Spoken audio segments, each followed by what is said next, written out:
A warm welcome back again to our ongoing series on the glories of Sri Vrindavan Dham. Thank you for being with us. Nama Om Vishnupadaya Krishna Pashtaya Bhutale Srimate Bhaktivedanta Swaminiti Namane Namaste Saraswati Deve Gauravani Pacharine Nivishesha Shunyavadi Pastrita Deshatarne. All glories to Srila Prabhupada.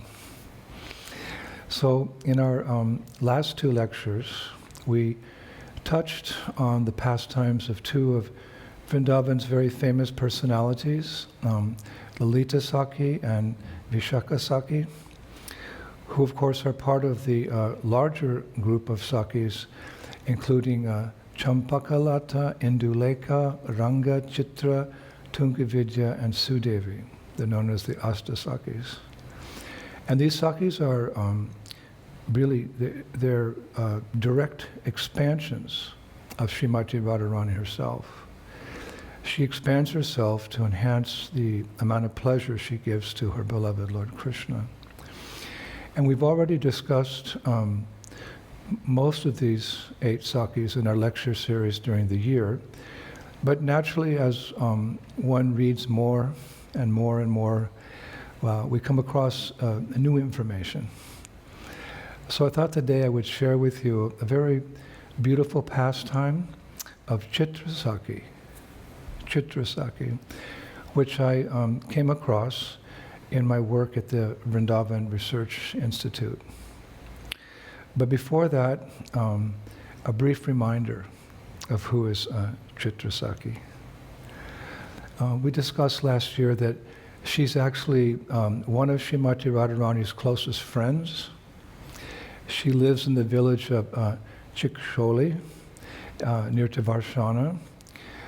Her complexion is golden with a soft saffron glow, and her clothes are the color of crystal. She's a month younger than Srimati Radharani, and she's described as the most mild-mannered amongst all of the 8 Sakhis. It's also described that she's very expert in astrology and botanical sciences.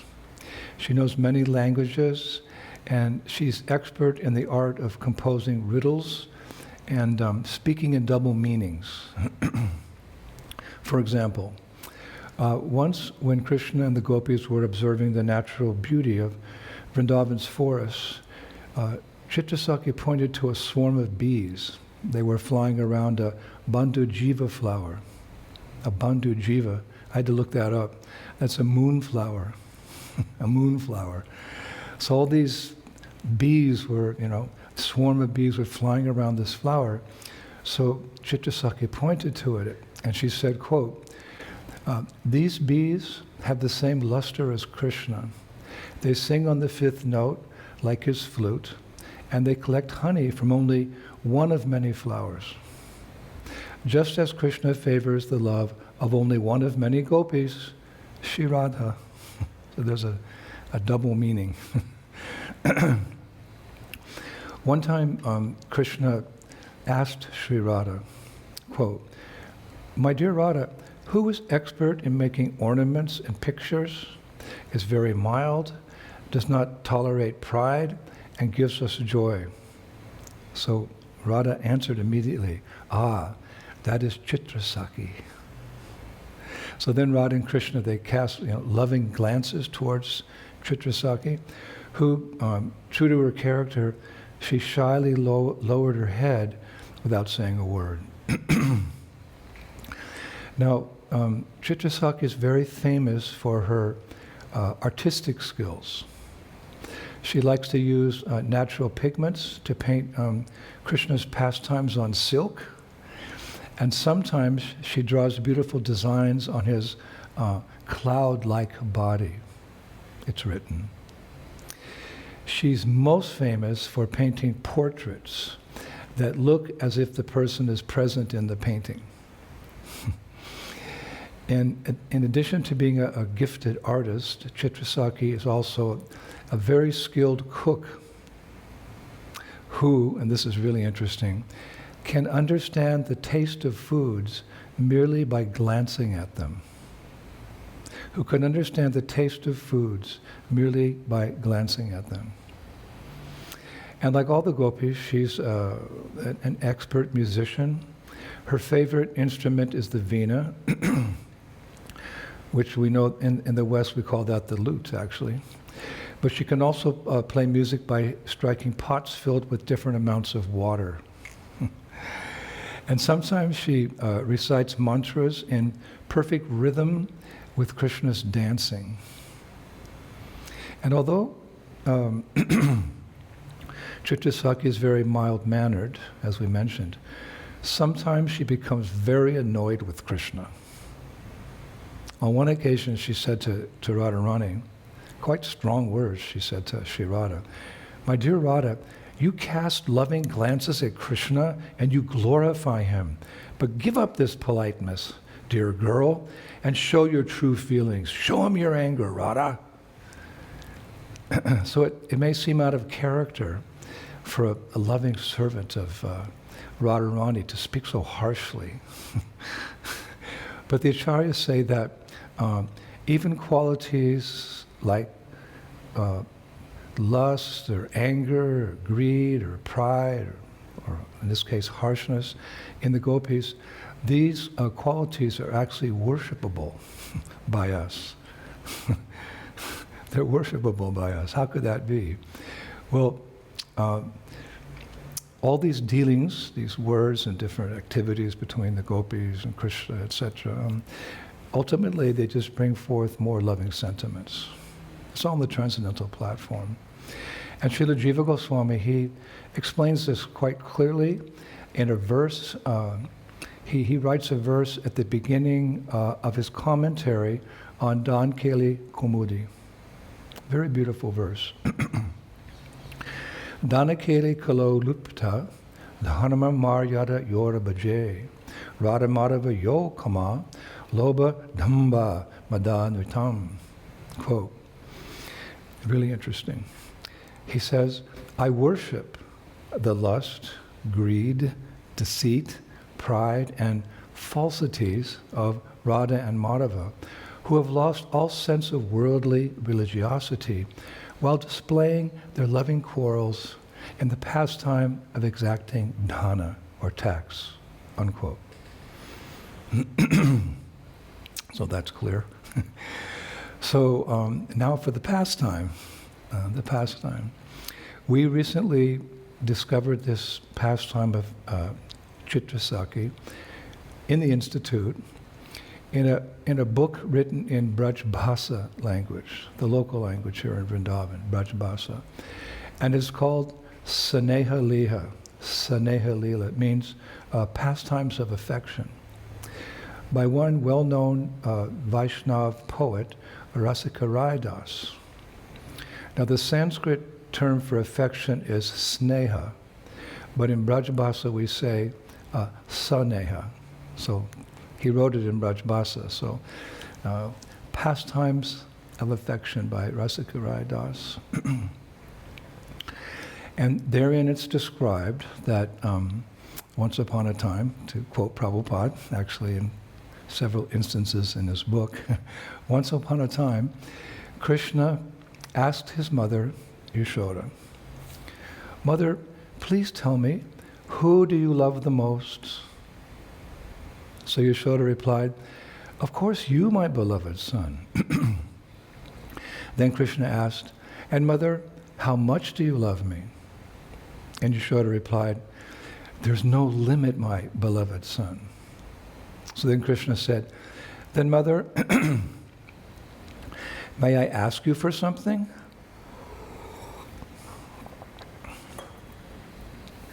So Mother Yasoda said, "Yes, of course, my beloved."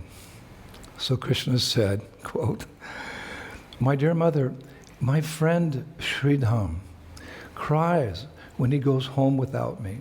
He feels so much separation from me. So much separation, he cannot even sleep the whole night. So I would like to give him a drawing or a painting of myself which will comfort him when we are apart," unquote. So Mother Yasoda, she replied, "All right, my son, let me find someone to to make a painting of you. So a short while later, Mother Yasoda met Sudevi Sakhi, who told her that Chitra Sakhi, our heroine today, once received a boon from the goddess Saraswati, who is the goddess of art and learning, or wisdom. And this boon that she received from Saraswati enabled her to make beautiful paintings of anyone in creation within just a few minutes. So Mother Yasoda was thinking, oh, I found the person. So Mother Yasoda called for Chitra Sakhi to come to Nandagram. And when she arrived, Mother Yasoda greeted her and introduced her to her lila, to her son Krishna, saying to Krishna, Krishna, come, Chitra Sakhi has come to do a painting of you. So stand up straight so she can see how to compose her work. But Krishna had a little cheeky smile. He said, Mother, you know I prefer to stand in a threefold bending form. You don't want to stand straight. I prefer to stand in Torimanga Sundar, this beautiful threefold bending form. And taking that stance, Krishna stood before Chitra Sakhi with a beautiful flute to his lips and a peacock feather in his hair. Now Chitra Sakhi was mesmerized by this, I guess you could say, darshan of Krishna, and she just stood staring at him for the longest time. It's described even without blinking. And then she turned to Mother Yasoda and she said, I will try my best to do this painting. So that evening, Chitra Sakhi sat at her home and began her painting of Krishna. And remembering his beautiful threefold bending form, his unique features, his enchanting smile, her painting began to take shape. In fact, a host of demigods and demigoddesses hovered above her painting easel, transfixed by the Lord of all creation, who it appeared to be he was manifesting on the canvas. But at one point, Chitra Sakhi, she called out in frustration, I am at a loss to understand the true color of Krishna's body and complexion. I'm at a loss to understand the true color of Krishna's body and complexion. So she put her paintbrush down. And in desperation, she prayed to Goddess Saraswati for help. Because Saraswati had helped her before, so she's in a crisis here. She doesn't, what is the true color of Krishna's body, his complexion? So, devotees of the Lord may pray to demigods for boons to improve their service to the Supreme Lord Krishna. That's allowed. Like, for example, the gopis, they prayed to Katyayani. Katyayani Mahamaye, Mahayogini Adishvara, Nanda Gopa Sutam Devi, Pati Me Kurute Nama. O Goddess Katyayani, O great potency of the Lord, O possessor of great mystic power and mighty controller of all, please make the son of Nanda Maharaj my husband. Such a beautiful prayer, so famous. And in the other day I was reading Chaitanya Bhagavat. So in Chaitanya Bhagavat, Madhya Kanda, chapter 9, we hear Lord Chaitanya order Kolavecha Sridhar to offer him some prayers. Mahaprabhu said, you can offer me some prayers.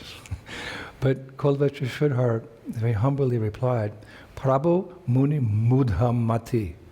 Prabhu Muni Mudham Mati, he said, O Lord, I'm most foolish. And kon shtuti janon munika mora shakati. And I have no ability to offer any prayers. Then the author, Vrindavan Das Thakur, he writes, Parabura Gnaya Jagan Mata Saraswati Praveshila Jivaya Sridhar karishtuti. Quote, by the order of the Lord, Saraswati, the mother of the universe, appeared on Sridhar's tongue, and Sridhar began to offer prayers. By the order of the Lord, Saraswati, the mother of the universe, appeared on Sridhar's tongue, and he began to offer prayers.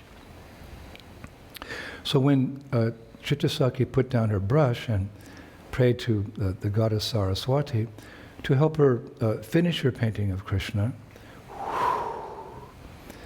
Saraswati immediately appeared. And she asked Chitra Sakhi, what is the matter, my daughter? So Chitra Sakhi said, my dear Saraswati, please give me the boon that I can paint you have given me the boon that I can paint anyone's picture within a few minutes. But I have failed in painting Krishna's portrait because I'm unable to understand the exact color of his complexion. You've given me a nice boon, yes, but in this case I failed in painting Krishna's portrait because I can't understand, I can't realize what's the exact color of his body, of his complexion. So Saraswati smiled and she said, Chitra, even I, the goddess of art and learning, have difficulty in duplicating the color of Krishna's body because his complexion is simply mystical.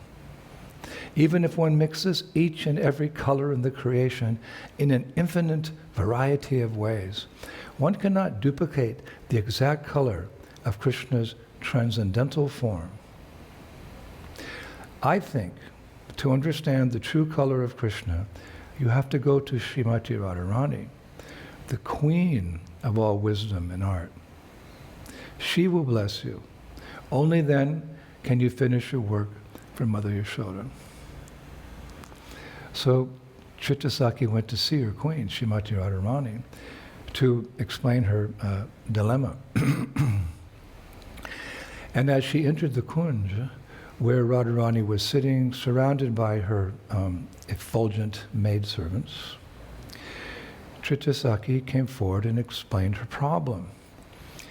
At that point, Srimati Radharani smiled and said, quote, my beloved Chitra Sakhi, you have all my blessings. Now please look deep into my eyes. Now please look deep into my eyes. So when Chitra Sakhi looked into Sri Radha's eyes, she saw a most beautiful form of Krishna, smiling while standing in a mango tree grove.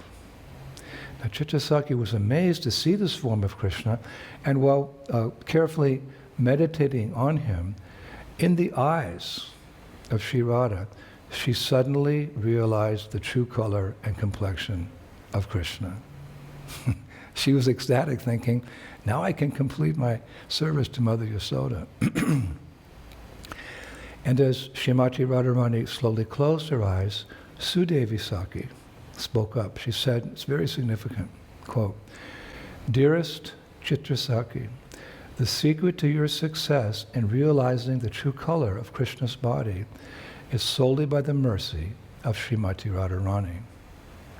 No one can actually understand Krishna without the mercy of Srimati Radharani. That is the lesson to be learned today. So true. So then Chitra Sakhi went back to her home in Chiksholi, and she completed her painting with the proper colors of Krishna's body as revealed through the eyes of Srimati Radharani. And after making some finishing touches on the painting, she went to back to Nandagram, presented the painting to Mother Yasoda, who upon seeing it started crying in great happiness. Then Mother Yasoda called Krishna, and she said, my darling son, please come quickly to see what Chitra Sakhi has brought for you.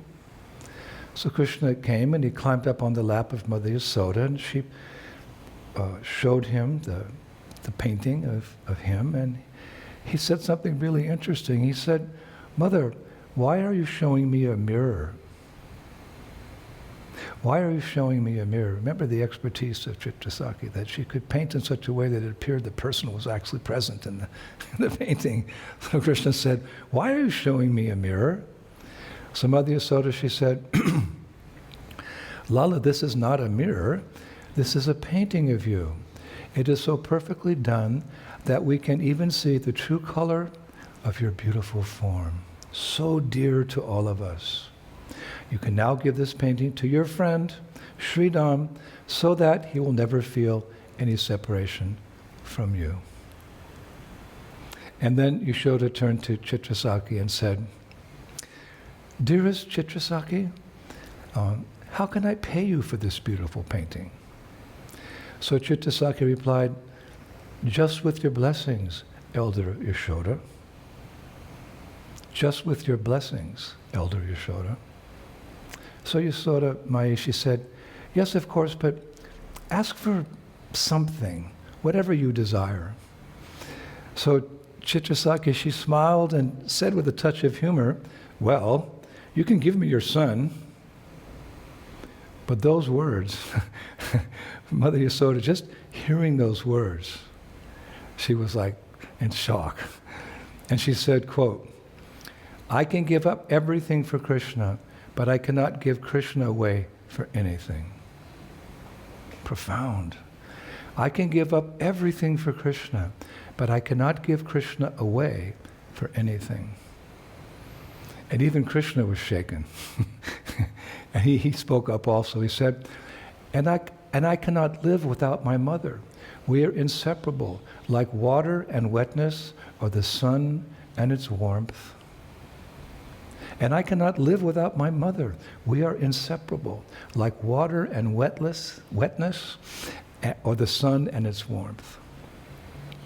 So then turning to Chitra Sakhi, Krishna said, but I promise you, my dear Chitra Sakhi, that from now on, every day, as I pass through your village, I will visit your home and give you my darshan. And Chitra Sakhi, of course, he was most pleased with this promise of Krishna. Jaya Sri Radhe, Chitta Devi ki, the Sakhis of Vrindavan ki. Such a sweet pastime. And there's so many. Actually, there's unlimited. So, in conclusion, today, I would like to share a portion of Srila Prabhupada's lecture on Radhastami, September 5th, 1973, in London. It's very appropriate to understanding how we need to approach Radharani in order to get Krishna's mercy, to be his servants. So Prabhupada, he said in the lecture, quote, first, you have to worship Radharani. Therefore, in Vrindavan, you will see all devotees. They will address one another. Jai Radhe. Anyone who comes before Radharani to serve Krishna, she becomes very pleased. Oh, here is a devotee of Krishna. And she immediately recommends, Krishna, here is a devotee. He's better than me. So Krishna is not independent. Krishna is Radharani's property. So you have to approach Krishna through Radharani. Hare Krishna, Srila Prabhupada ki. Wow. So, a jewel of a pastime. And of course, we have a treasure chest of pastimes revealed to us by great devotees of the Lord. And I'll continue going through the treasure chests, and I'll be back in a couple days with some more nectar. Thank you so much. Shri Shri Gaur Nitai ki, Shri Shri Krishna Balaram ki, Shri Shri Radha Shama Sundar ki, Vrindavaneshwari Srimati Radharani ki, the Sakhis of Vrindavan ki, Chitra Sakhi ki, Shri Shri Gaur Nitai ki, Shri Mayapurdam ki, Shri Krishna Sankirtan Yajna ki, back home, back to Godhead ki. Jai Jai Sri Sri Radhe.